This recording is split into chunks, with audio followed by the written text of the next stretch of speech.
বর্তমান যুব সমাজ সিগারেট হারাম জানার পর ইলেকট্রিক সিগারেট ধূমপান করে, ইলেকট্রিক সিগারেট পান করে, যাকে আমরা ভ্যাপ নামে জানি।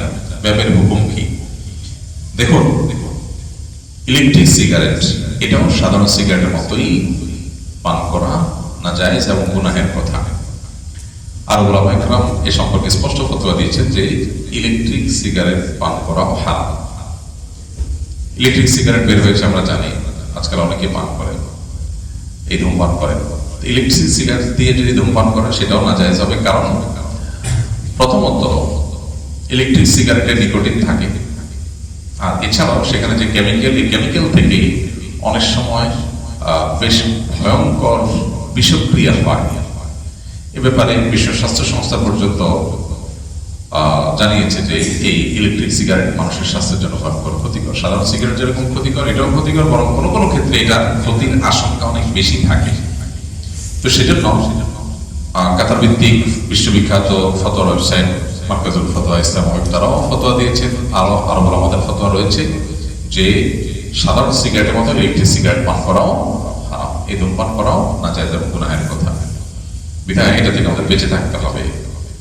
কবিরাজের কাছে যে কোনো কাজে ছুটে যাওয়ার বিধান কি? কবিরাজ বলতে কি বোঝানো হয়? আসলে কবিরাজ বলা হয়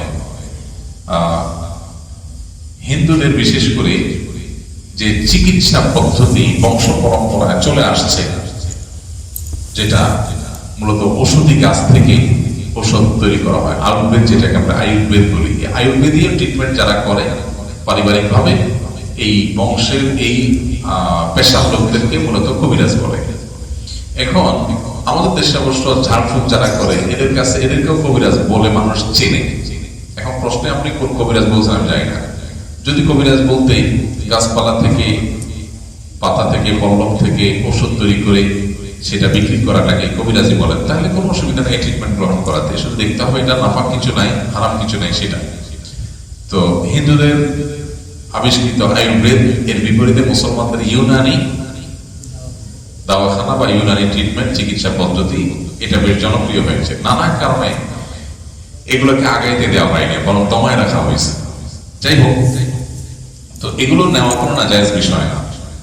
যদি আপনি এখানে ওই যে তাবিজ ব্যবসায়ী আর আপনার এই জাতীয় যারা আছে তাদের কথা বলেন, তাহলে বলবো যে যারা তাবিজ নেয় তারা সুন্নাহর খেলাফ কাজ করে।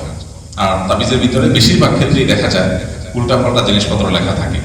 তো সেগুলো হারাম হওয়ার ব্যাপারে কারো কোনো ভিন্নমত নাই, এবং শিরক হবে কোনো কোনো ক্ষেত্রে যদি সেরকম জিনিস থাকে। ফেরাউন, নমরুদ, কামান, হামান ইত্যাদি লেখা থাকে, অনেক উল্টা পাল্টা জিনিস লেখা থাকে। এগুলো বেশিরভাগই জাহেল কবিরাজ যারা আছে বা জাহেল যারা তাবিজ করে, তারা এই সমস্ত জিনিসগুলো করে। তাদের কাছে যাওয়া নাজায়েজ এবং গুনাহের কথা।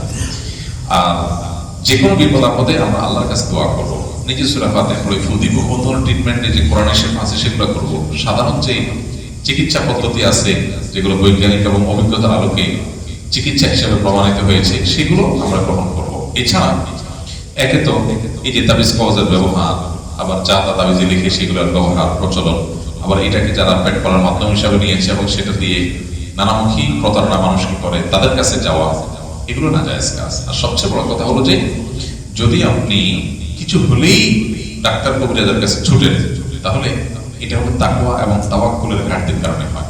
ডাক্তার কবিরাজের কাছে, কবিরাজ বলতে ওই যে ঔষধি ট্রিটমেন্ট যারা করেন, ঔষধি গাছের দিয়ে যারা ট্রিটমেন্ট করেন, এই ট্রিটমেন্ট গ্রহণ করা নাজায়েজ না।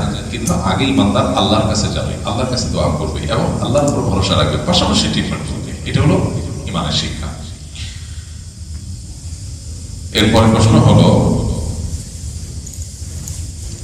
ভাইরাল বক্তা দাওয়াত দেওয়ার জন্য মাদ্রাসার ছোট ছোট বাচ্চাদেরকে দিয়ে টাকা উঠানো কতটা যৌক্তিক?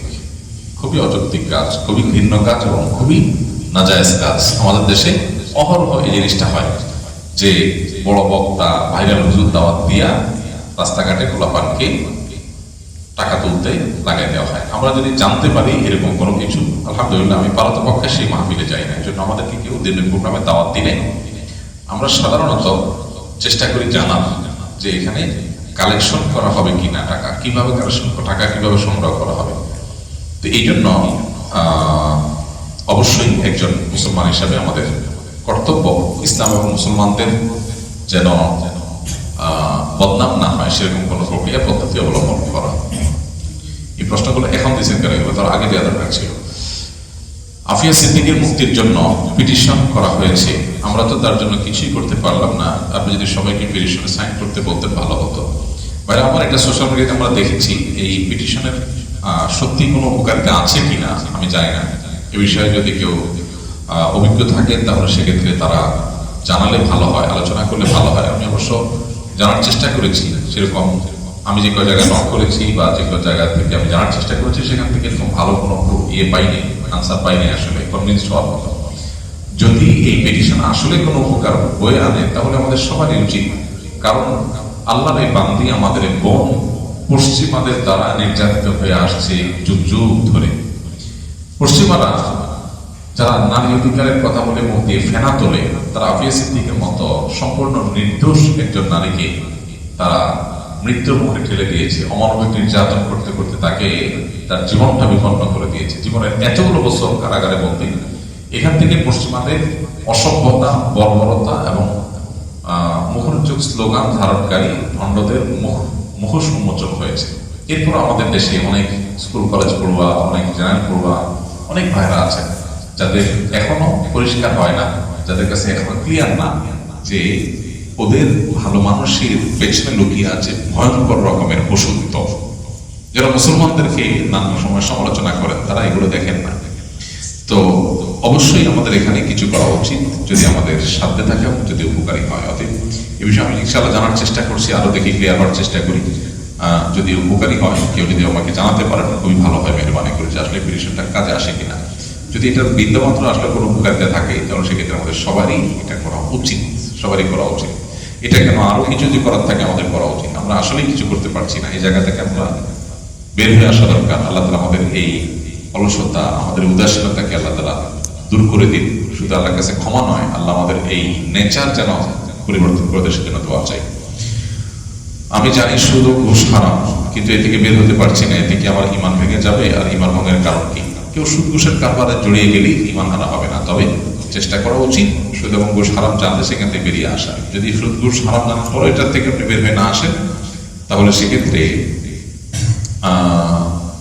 সেক্ষেত্রে আপনার অবশ্যই ঈমানের দুর্বলতার একটা প্রমাণ। এই জন্য আপনার ঈমান বৃদ্ধি করার যে উপায়গুলো আছে সেগুলো অবলম্বন করা উচিত, যাতে করে হারাম থেকে আপনি বেরিয়ে আসতে পারেন। ইউরোপে পাঠায় না বলে এমত অবস্থায় আমার আব্বা আম্মা করণীয় কি?